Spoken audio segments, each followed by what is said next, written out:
This is a faith-based video. Since I realize not all the people who view my videos are of the same faith, I have put comments on an approval basis. I will see if you comment and approve and reply to them. Also, I have muted the thumbs up and the thumbs down. I can still see them in my channel area, so please feel free to give this video a thumbs up if you've enjoyed watching it. Today, I'm going to talk about Bible art journals, the ones in my life, the ones that I have considered and reconsidered. This was the first one that I thought I'd use, and I got this probably at a garage sale for less than $5. This is a King James Authorized version, printed in 1959, and it has really large type, and it does have color plates in here. I really do like it, and I thought that I would use this one because of the large type. However, it has narrow margins, and I hemmed and hawed, and I just could not quite use it. It sat around, I would say, for a good year before I moved on. I kept an eye out when I go thrift store shopping. I always check the bookshelves, and I was lucky enough to find this Reader's Digest Illustrated Edition, and I really do like it. I showed it in my last few videos. I like it because it does have the wide margins, and it has really, the book paper is fairly strong. It will take my media. It will take water. Yes, the paper does crinkle a little, but the book is heavy enough that it irons out those crinkles enough for me. And I like it because it already has illustrations in there that I most likely will leave and not disturb. So this has become my official Bible art journaling. This is not the Bible that I carry to church on Sundays. This is not the Bible that I have my daily devotions from. But this is the Bible that when I want to work on my Bible art journaling that I am going to use, and it has a stained glass window on the front. So you all know why I like this one. However, I noticed in my last video that there were, in the comments, there were some comments from people who said, I would love to have a Bible art journal, but right now I can't afford it. The ones I see are too expensive for me, and I get that. But there are other things that you can do, and I have done in the past. Now, I may have showed this one in one of my other videos. I honestly cannot remember. But for those of you who are new to my channel and watching my Bible art journals, I wanted to show this as an example of how you can do Bible art journaling in your regular art journals and still enjoy the Word of God. Now, I started this, I believe, in 2012 and 2013. And I had heard in one of the sermons, this did not come out of the Bible, this was a sermon note. It really rang true with me at the time of what I was going through in my life, and the phrase was, God has not canceled my destiny. Sometimes we go through such hard things in our life, we think, oh, we're all washed up and God's given up on me. But no, God has not canceled our destinies. So I did an art journal page based on that, and this uses metallics. Then I got really excited about doing other types of stained glass Bible art journaling using my markers. And here again, this is not out of the Bible. This is just a phrase. And I was using colorful markers. I believe I have some metallic markers in there. I have my yellows and blues and maroons, and of course the gold lettering, and a garden gate. So just having fun with my markers. Life is a miracle. Here again, this was probably when I was first experimenting with doing some stained glass designs, not with my fine line paint applicators, but with markers. Then I got into the Bible and I started transferring phrases and verses from the Bible onto my page. Now, this was taken from the book of Esther, and you can see I was still doing the stained glass. And this is, I don't have the reference to the verse here, but everybody knows that it's for such a time as this. And at that time, that verse rang true with me. And I really do like this page. In God's presence is fullness of joy. I believe that comes from Psalm 16. And here again, I was doing the stained glass, playing with the markers. This is just an example of things that you can do when you have not chosen your Bible yet, or you are not comfortable working in a Bible yet, or you just want to do something different. This is something that you can do for Bible art journaling without using a Bible.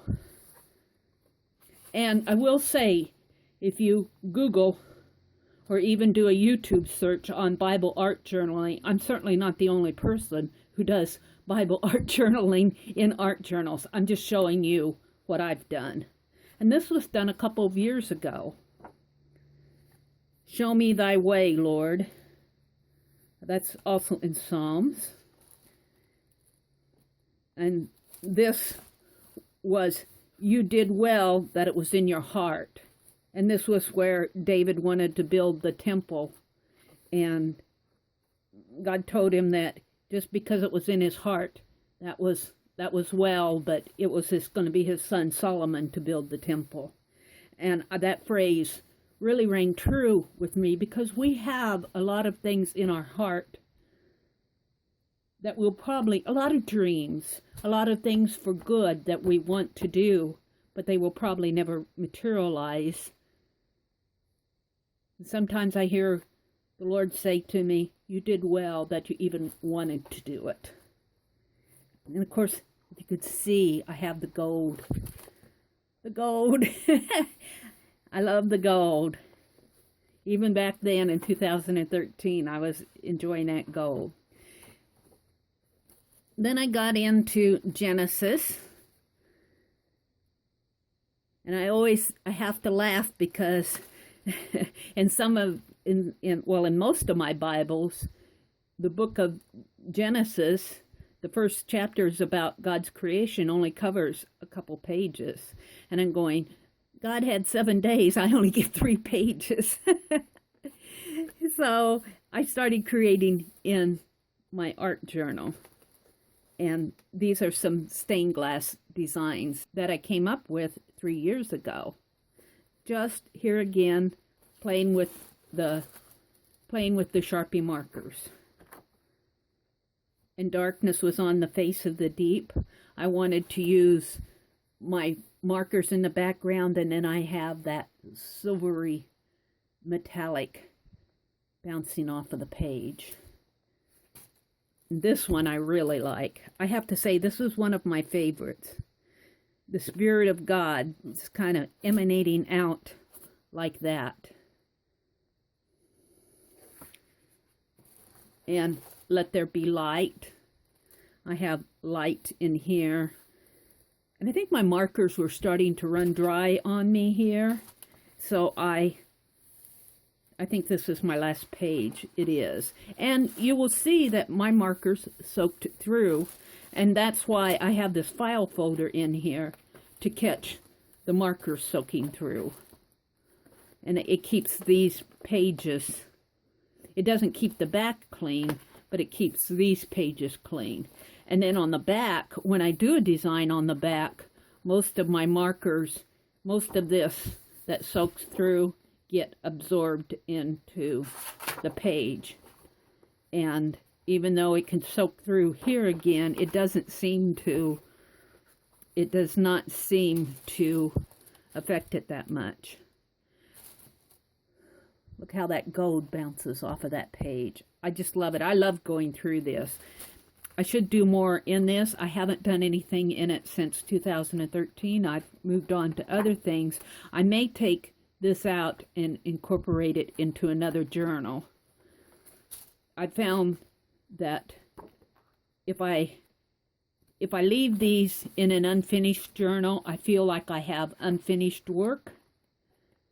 But if I take them out and put all my starts like this, these are finished pages. If I put them all in one journal, then I have a complete journal. Ooh, I just love how that gold reflects off of there. So I wanted to share that one with you. The other one that I wanted to share is something that I am doing here in the last few weeks. Well, probably the last month. This is just a notebook art journal. It's got a nice hard cover, and I took a glue stick, and I've been doing that glue every 3 pages together trick. I am using a glue stick. I do find, though, that if I keep this closed, and it does crinkle some, but it does a fairly good job of ironing out the pages, but I can smell the glue. If I put this up to my nose, I can smell the glue stick, even after several weeks. But that doesn't bother me. Hopefully that'll go away at some time. I have several pages glued together, so I have plenty to work on. I have pages at the back here that still need to be glued together. This was just sometimes at the back of my journal, I'll want a test page. So I'll go to the back, and this is a test page. But here's what I want to show to you. A verse will stand out to me, and I will copy that verse down in this journal. I'm going to zoom in just a bit on this one. I will copy the verse down in the journal and then do art around it. And of course, this is with markers again. And I started putting the reference here. Your words were found and I ate them, and they became, and your word was to me the joy and the rejoicing of my heart.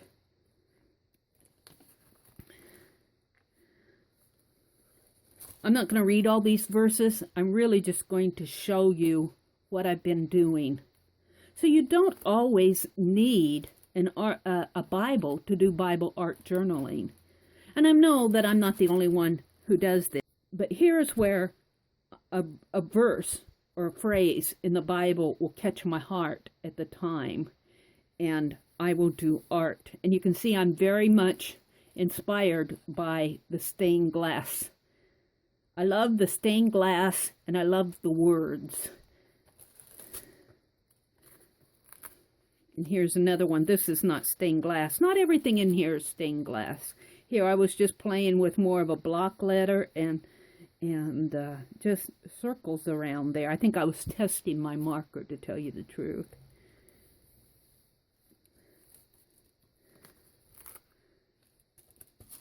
I do like to put a lot of color on my pages, and sometimes I'll go back and I'll change the color. You can see I was experimenting with a red marker there, and I did not like so much red on my page, so I went back in and put blue over the red, and it made it a nice purple color. And then I have a blue, more of a bluish color up in here.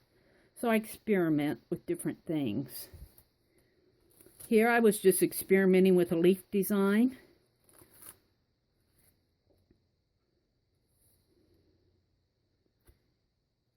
And this was really fun, because this verse just says to me, God says, just try and break my promise. You know, if you can break my covenant with the day and my covenant with the night, so that there will not be day and night in their seasons, he's saying, if you think you can break the way I set up day and night, then you might be able to break my promises. And as far as I know, nobody has been able to control when the sun rises and when the sun sets and when the moon rises.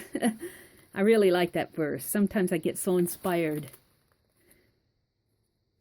So these are just some examples of Bible art journaling that I have been doing recently not in my Bible, just in an art journal.